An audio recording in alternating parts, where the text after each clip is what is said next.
Well, hello, Mr. Tim McGraw. Hi, how are you? How are you? I'm very well. Well, congratulations on starring in 1883. Taking on the lead role in a series is so exciting. Yeah. And you are starring opposite your lovely wife, Faith Hill. Now, what is that like? Are you at home like running lines while brushing your teeth, or are you kind of keeping it separate? We do keep it separate because oddly enough, we don't run lines together because we know our lines and we run our lines and do our stuff on our own, but we don't run them together because we want it to be really fresh when we do scenes together and bring that sort of, because we talk all the time. We're married. We've been married for 25 years, so we don't want it to. We want it to be fresh when we do the lines from the show and the scenes together. But we do read the scripts to each other. I mean, when we first started getting the scripts in, we would lay in bed, and she would read one entire script, and I would read the next entire script, and we would sort of rotate back and forth. So that's sort of how we learned the scripts from the beginning, is doing that together. But I can't imagine spending 5 months shooting this, 6 days a week, 12 hours a day or whatever it is, and the elements that we're without having her with me. I mean, it just makes everything better, That's simpler and easier, and certainly makes it a lot better going home at night. Absolutely. For sure. Well, you've just written a song, A Cowboy and Me, for Yellowstone. Are we going to be hearing any more of your music throughout this series? I don't know if we'll hear, this is a different sort of thing. This is, more scored, with the type of music and the sort with the epicness of the show and the sort of cinematography of the show and how cinematic it is. I think it's a different kind of score. But I'm in the middle of, I'm always writing stuff. So I find all kinds of ideas while we're shooting this stuff. I'm always picking up little things that interest me and make me want to write a song. And I'm working on an album at the same time. So I'm, I've got music cooking all the time going on as we're shooting this. But maybe nothing from your character? You don't think your character's going to pick up a guitar? James is going to break out a guitar. James is not the artistic type. And you have been so busy filming this, and you just announced a tour that's super exciting. Are you going to be taking any time off to enjoy the holidays between then? We get some time during the holidays to have a couple of weeks to just relax and chill out. And I'm looking forward to that. I'm looking forward to seeing all my girls together at once and just hanging out with them for a while. Very nice. Yeah, it's going to be really nice because, we've got a 24-year-old, a 23-year-old, and a 20-year-old. So we don't have teenagers anymore. They're all out on their own. So to have them, we're looking forward to getting back home once we wrap. And I'm not sure what right before Christmas, once we wrap, to get back home and just, I look forward to laying on the couch watching football and having a fire going and maybe not moving for about a week. Sounds like a good plan. Absolutely. Yeah. And this show is, based on history. It's very real. Are you a history buff yourself, or did you have to look up a lot of these things? I am a history buff. I read a lot of history stuff. Oddly enough, I hadn't read much about the West in this time period. So I haven't had time to really read. Once we started the script, I can't read anything else because then my mind, I'm pretty simple-minded, so if I start reading something else, it'll interfere with this. But I look forward to finding out more about it now that I've sort of immersed myself into this world. I do know that there's so many different elements. Like, one of the craziest things is the number one way that people died on these wagon trains was falling off the wagon and getting run over by it. I would have never thought that in a million years. And everyone thinks about, Native Americans, we were all grown up to think that was the biggest danger that was on this trail, and that was like 7th down the list. And most of the time they tried to help more than not. So some of the history we're taught about it sort of wrong anyway. So I'm looking forward to diving into it and learning more about it. Well, thank you so much. Congratulations. Can't wait for the premiere tonight. Thank you. I hope you enjoy it. You play mother and daughter who don't always see eye to eye. Yes. Now, what was it like on set for you two? We always see eye to eye. Were there any specific fun moments that you can share that you remember? I mean, we're still filming, so we still have deeply moments. Entrenched. Yeah, we are currently. Deeply entrenched, to say the least. Yes. We did have a scene a couple days ago. Was it yesterday? Oh my God, I don't remember. A couple days ago. Because once we start laughing, it's hard. It's hard to. Oh, there was another one though. Oh my God. Are we thinking Montana? I was thinking the other day before yesterday. when we started giggling, you started giggling. No, but Montana. The horse fart. I'm sorry, what? I'm sorry, yeah, sorry. Please elaborate. The horse fart. Let's hear it. I have the sense of humor not gonna of a 9-year-old. I have one of a 3. I so, know. And I'm 54, so Well, my just, God. you know, horses, they let out sounds, and they're constantly... Flatulating? Yes, and while we were in a scene that's actually quite serious, one let one go, and I couldn't stop. I couldn't stop laughing. When you start, you just can't stop. It's like being in church on the back pew. Everyone seemed very annoyed too. They're like, "We just get through this." Come on. It was, But we've had some. we've had some moments. Yeah.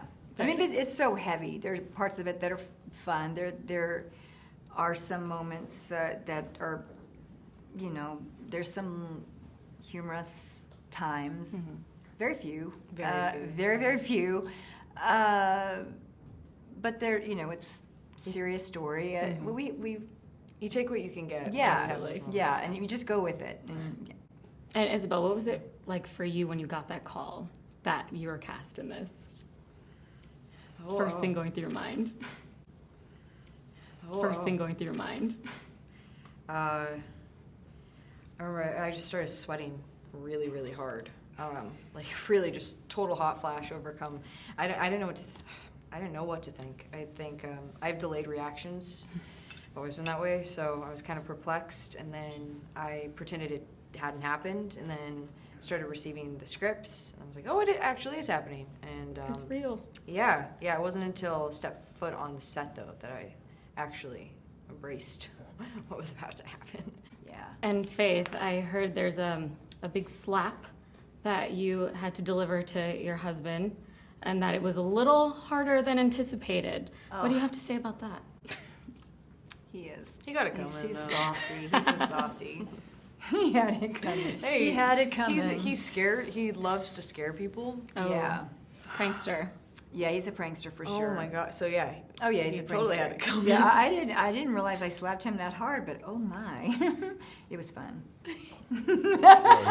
So you get into the role of a big Western guy. You're originally from California. What was that like to, get into the cowboy hat It was mindset? culture shock. It was, yeah, I've never been on a horse getting after it like that. I've never been in boots that long or just, but Taylor bringing us out to cowboy camp 3 weeks before we started shooting, that settled every nerve, that just helped, and it resonated. And what does cowboy camp mean?